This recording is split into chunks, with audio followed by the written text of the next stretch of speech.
కొండలలో నెలకొన్న కోనేటి రాయడువాడు, కొండలలో నెలకొన్న కోనేటి రాయడువాడు,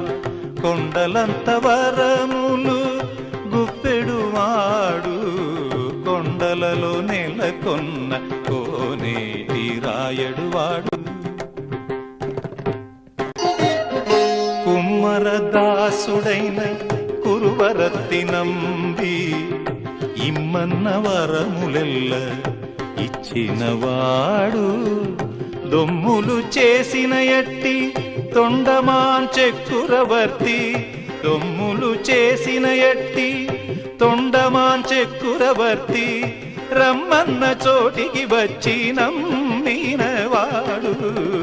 కొండలలో నెలకొన్న